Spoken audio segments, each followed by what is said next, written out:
ये सुनते हैं 30वां सोमवार गन्ना की व्रत कथा। भक्तों के दुख हरने वाले लखपत कृपा बरसाने वाले प्रभु जगन्नाथ जी को कोटि कोटि प्रणाम है। सनातन धर्म जैठ मास का विशेष महत्व माना गया है। यह मास नव वर्ष नव चेतना और भक्ति का प्रतीक है। जैठ मास के सभी सोमवार को 30वां सोमवार है। यह व्रत अत्यंत पुण्य और फलदायी माना गया। यह व्रत उन्हीं लोगों के यहाँ किया जाता है जिनके घर का कोई भी सदस्य जगन्नाथ धाम कर आ चुका, जिनका जिस सोमवार का दिन शिव जी के लिए माना गया है। परंतु कई क्षेत्रों में चैत मास के सोमवार को भगवान जगन्नाथ जी के विशेष व्रत रखा जाता है। 30वां सोमवार कहा जाता है। श्रद्धा भक्ति और विश्वास के साथ इस सोमवार का व्रत करते हैं और जगन्नाथ जी की कथा सुनते हैं। उनके जीवन के दुख दारिद्र्य रोग और कष्ट दूर में सुख शांति का वास होता है। आइए सुनते हैं 30वां सोमवार प्रेम सूर्य जय जय। एक समय नैमिषारण्य में महान यज्ञ हो रहा था। वहाँ अनेक ऋषि नियमित होकर भगवान की महिमा का श्रवण कर रहे थे। उसी समय सौनादिक ऋषियों ने सूर्य जी से प्रश्न किया, तो जो आपने अनेक व्रत की कथा सुनाई है, परंतु हमें उस व्रत की कथा सुनाइए जो विशेष रूप से चैत मास के सोमवार को किया जाता है और जिसे करने से भगवान जगन्नाथ जी शीघ्र प्रसन्न हो जाते हैं। तो जी मुस्कुराते हुए बोले, मुनियों आपने बहुत उत्तम प्रश्न किया है। यह व्रत अत्यंत पवित्र और कल्याणकारी है। इसके श्रवण मात्र से ही मनुष्य के पाप नष्ट हो जाते हैं। फिर सूत जी ने कथा कहना आरंभ। वह समय पहले उड़ीसा की पवित्र भूमि में एक महानगर था जिसका नाम पुरी। वहाँ भगवान जगन्नाथ जी का विशाल मंदिर है जहाँ प्रतिदिन हजारों भक्त दर्शन ले लिया। उसी नगर में एक शक्तिशाली राजा राज्य करती थी। राजा के पास धन सेना वैभव और शक्ति की कोई कमी नहीं, लेकिन फिर भी उनके जीवन में शांति नहीं थी। उनका मन अशांत रहता था। राजा सोचते मेरे पास सब कुछ है फिर भी मेरे मन में संतोष क्यों नहीं। वहीं उस नगर में एक ब्राह्मण रहता था जिसका नाम था महात्मा। के पास ना तो धन था ना बड़ा घर। वह छोटी सी झोपड़ी में अपनी पत्नी के साथ रहता था। दोनों बहुत गरीब थे लेकिन ईमानदार थे और भगवान के भक्त थे और संतोष में अपना जीवन यापन कर रही थी। माधव रोज सुबह उठकर भगवान जगन्नाथ जी का नाम लेता और मंदिर में सेवा करता। उसकी पत्नी भी बहुत धार्मिक थी। वह प्रतिदिन दीप जलाकर भगवान की प्रार्थना कर, जगन्नाथ स्वामी हम गरीब हैं लेकिन हमें आपकी भक्ति से कभी दूर मत करना। और एक समय ऐसा आया जब माधव के घर में अन्न का एक दाना भी नहीं बचा। पत्नी ने कहा, स्वामी घर में कुछ नहीं है, आज हम क्या खाएंगे। माधव मुस्कुराकर बोला, चिंता मत करो, जिसने हमें जीवन दिया है वही हमारी व्यथा को भी समाप्त करेगा। एक दिन उनके घर के पास से ही एक संत गुजर रहे थे। वह संत भगवान जगन्नाथ जी के परम भक्त थे। दानी संत को देखा,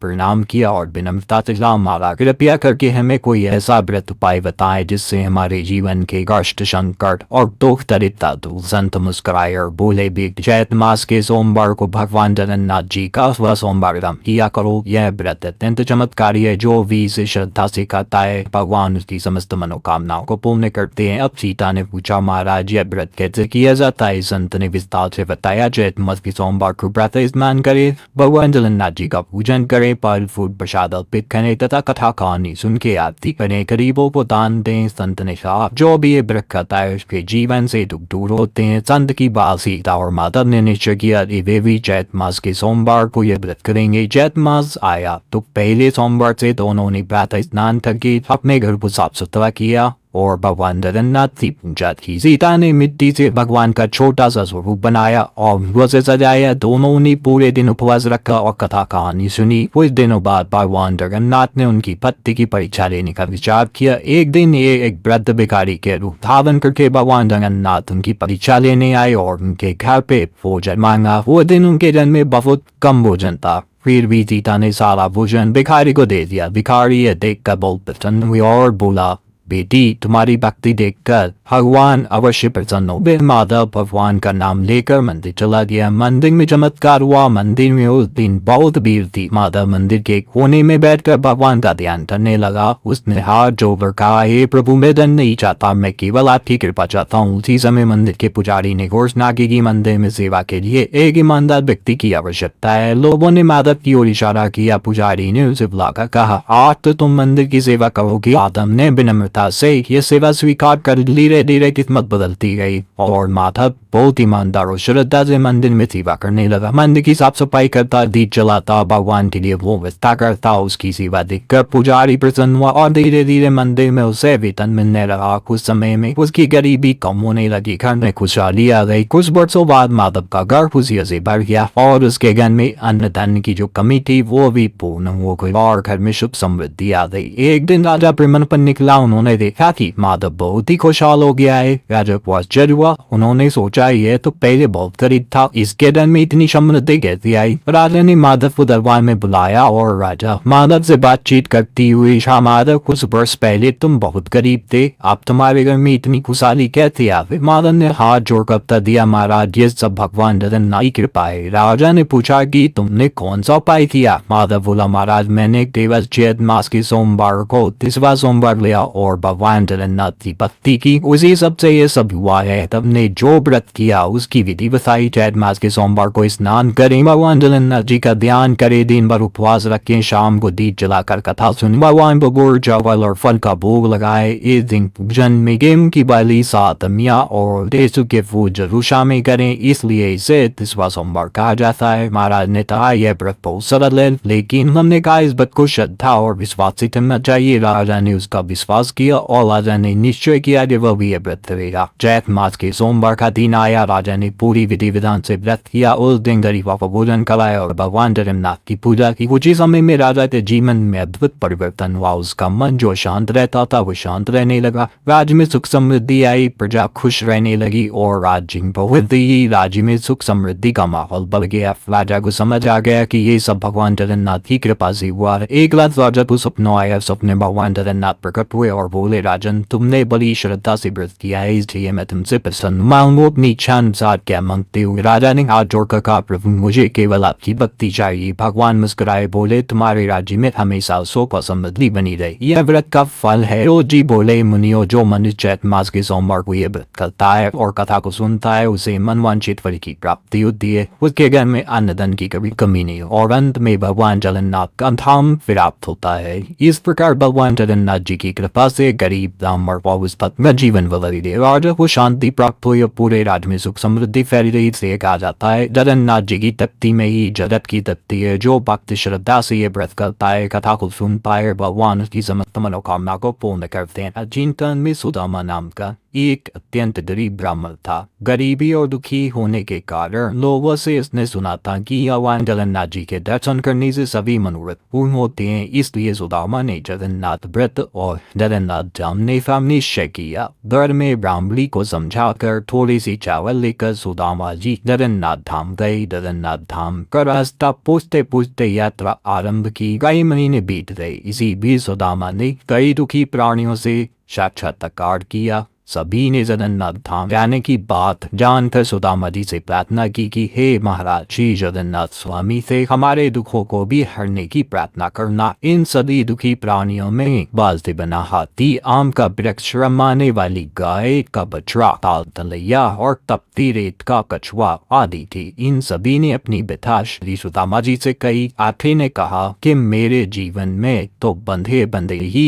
गुजर रहे हैं, ना कोई मुझे खोलता है ना कोई मेरे समीप आता। माम के वृक्ष ने कहा कि कितना अभागम समय से मेरे पल लगते हैं पर उनमें कीड़े लग जाते हैं, उन्हें खाने वाला कोई नहीं। ऐसे ही सभी ने अपनी व्यथा फैलाई। बछड़े ने कहा कि मैं अपनी माँ से मिल नहीं पाता। ताल तलैये ने कहा कि चाहे कितना भी पानी आ जाए हमारा तो मिलन होता ही नहीं। कछुए ने कहा कि मैं सरोवर में नहीं जा पाता, मैं हरियाली नहीं देख पाता। ऐसे ही सभी ने अपनी व्यथा सुनाई। सुदामा जी ने रास्ते में मिले सभी प्राणियों को आश्वासन दिया कि भगवान जगन्नाथ जी के दरबार में उनके सुख के लिए मन्नत मांगेंगे और सुदामा हरि बोल करते हुए भजन कीर्तन करते हुए जगन्नाथ धाम की ओर चल पड़े। बताया जाता है कि सुदामा जी की अधिक श्रद्धा को देखकर भगवान जगन्नाथपुरी के बाहर एक ब्राह्मण के वेश में आकर खड़े हुए। सुदामा जी ने ब्राह्मण से जगन्नाथ धाम का पता पूछा तो भगवान ने बताया कि इनके पीछे जो आग का गोला है उसमें प्रवेश करने के बाद ही भगवान के दर्शन होंगे। तो सुदामा जी बोले कि ये तो आग से तप रहा है। तो ब्रह्म वेशधारी भगवान बोले संसार भी तो अनेक के धूपों से तप रहा है। अमर रूपी भगवान बोले बिना ताप सहे प्रभु को कैसे कोई पा सकता है भला। सुदामा मनुष्य रूपी भगवान के गुण वचन को समझकर जट से भक्ति भाव से आपके गोले में प्रविष्ट होने के लिए आगे बढ़े तो भगवान ने उन्हें साक्षात दर्शन दिए। सुदामा जी ने राग में मिले सभी पीड़ितों के दुख दूर करने की प्रार्थना की तो भगवान जगन्नाथ ने कहा कि वे सभी अपने पिछले जन्म के मोह से पाप भुगत रहे हैं। उन्होंने कोई दान पुण्य नहीं किया तथा सदा दूसरों के सुख को देखकर जलते रहे, इसीलिए वे ये सब दुख भोग रहे हैं। भगवान ने सुदामा को एक बेट देकर कहा कि जिसे ये 5 बेट मारोगे उसके सभी दुख दूर हो जाएंगे। सुदामा जी बेट लेकर चल पड़े और सभी को 5 बेट मारते गए, उनके दुख दूर होते गए। सुदामा जी घर लौटते हुए सोच रहे थे कि अपनी बड़ी बेटी से मिलता चम। सुदामा बड़ी बेटी के घर गए तो उस दिन चैत मास के शुक्ल पक्ष का सोमवार था। बेटी से जगन्नाथ जी के व्रत के लिए थोड़ी सी गुजिया बनाने के लिए कहा तो बेटी धन के गमन में बोली कि यह सब पुस्तलाए हमसे नहीं होती। भगवान कहाँ, यह सब तो बेकार का दिखावा है, यह सब दूसरी जगह जाकर कल यह कहकर वह वहां से चल। यह सुनकर सुदामा जी को बहुत दुख हुआ और सुदामा अपनी छोटी बेटी के पास जाने लगी। रास्ते में खेत खोला और छोटी बेटी की गरीबी का विचार कर सोचा कि किसान से 5 बाली गेहूं मांग। जब किसान से बाली मांगी कि भगवान का व्रत करूंगा वो किसान अहंकार वश बोला आग लगे तुम्हारे भगवान को, जिसे देखो भगवान के नाम पर मांगने चले आते हैं। सुदामा जी दुखी हुए और जैसे ही मुड़े किसान के खेत में आग लग गई और किसान ने सुदामा के पैर पकड़े तो सुदामा जी ने कहा कि मेरे पैर क्यों पकड़ते हो भैया, मैंने तो कुछ भी नहीं कहा, मैंने तो कुछ किया भी नहीं, तुमने भगवान को आग लगाई, भगवान में तुम्हारे खेत में आग लगा दी। किसान ने माफी मांगते हुए कहा कि ऐसी गलती दोबारा नहीं करूंगा। ऐसा कहकर 5 वाली गेहूं की लाकर अर्पण की तो जलता हुआ खेत हरा भरा हो गया। आगे जनका राम का बाग थोड़ा, वहां भी सुदामा जी ने पूजन के लिए 5 आम मांगे। रखवाली करने वाले ने दुर्व्यवहार किया तो तेज आंधी चली, सारे आम गिरकर नष्ट हो गए। देखकर रखवाली वाले ने सुदामा जी के पैर पकड़कर दयालु भाव से माफी मांगी। सुदामा जी से क्षमा पाया और उसके दिए हुए आम ले दी। वो आंधी शांत हो गई। बाली और आम लेकर दोपहर तक छोटी बेटी के घर पहुंचे। छोटी बेटी से कहा कि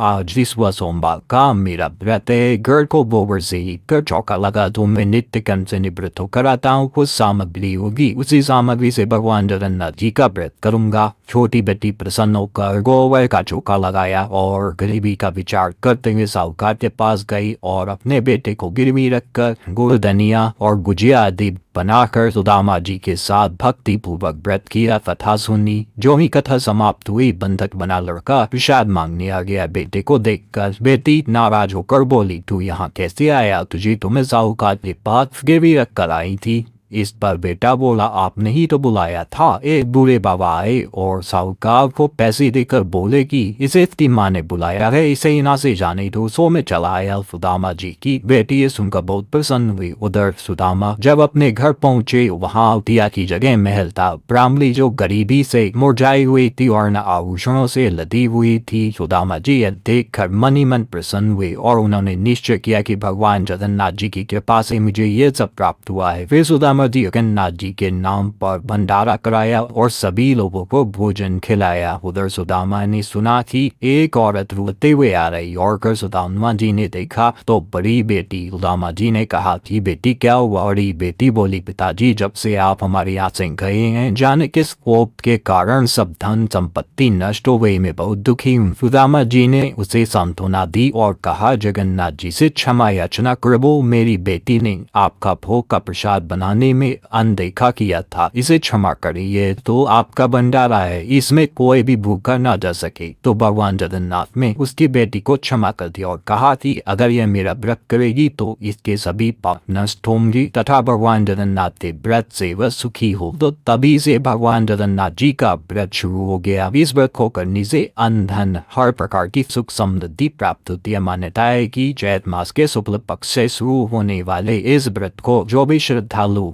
श्रद्धा भक्ति भाव से तिथुआ सोमवार का व्रत पूजन करते हैं, उनकी सभी कष्ट दूर होते हैं। प्रेम से बोलिए जय जगन्नाथ। आइए सुनते जगन्नाथ जी की आरती। चतुर्भुज जगन्नाथ कंठ शोभित कौस्तुभ पद्मनाभ वेददर्प चंद्र सूर्याभिलोचनः जगन्नाथ लोकनाथ नीलांदेशो पारो दीनबन्धुर्दया सिन्धु कृपालु जनरक्षकः भूपाणि चक्रपाणि बद्धिनाभो नरोत्तमं जगन्नं पादव्यापी सर्वव्यापी सुरेश्वरः लोकाराजो देवराज चक्रभूप इसकभूपतिः नीलान्द्रे बद्रीनाथ अनन्ता पुरुषोत्तमः बलभद्रो वासुदेव माधवो मधुसूदना ताकारसोधायो फलरिपुतरो बिमनायति वरदनः बलभद्रो वासुदेव माधवो मधुसूदना दैत्यारि अर्न्दरी कासो वनमाली बरादियाः ब्रह्मा विष्णु तुष्मि मंशयो मुरारी कृष्ण केशवः धीराम सच्चिदानन्दो गोविन्द परमेश्वरः विष्णुर्महाविष्णुपुरप्रवर विष्णु महेश्वरः प्रकृता जगन्नाथो मयि कर्ता महुजृतः महर्षि कपिनाचार्यो वो लोकाचारी सरोवरी बातमाचारीव पालिसाचाऊरः संदसारः लालकर एको मिको मम प्रियो ब्रह्म बाधिमहेश्वरः बुभुजस चतुर्बाहु सत्यबाहु सत्रक वद्पितर्विशानश्रेया वद्गणरापरो हरियुद्धहस्ते देव पार्लो दैर्यादि दैनाशनः चतुर्मूर्ति चतुर्बाहुषः दुर्ननसेवितोः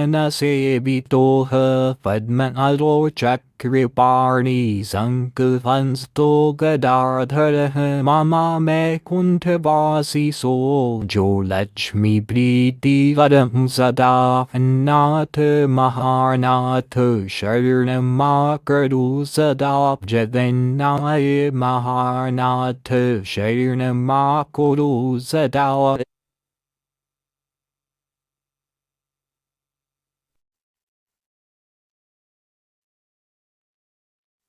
जगन्नाथ चकाने नीलाचल वाले रूम संभाले तो हमें कौन संभाले मेरी नैया है अब तो तेरे हवाले ओ मेरी नैया है अब तो तेरे हवाले तू न संभाले तो हमें कौन संभाले तेरी ही दर पे ये माथा है झुकाया दुख के बादल ने मन को है घिराया रथ पर आगे तू दर्शन दिखा दे सोनी चोली में फिरी कृपा बरसा दी हे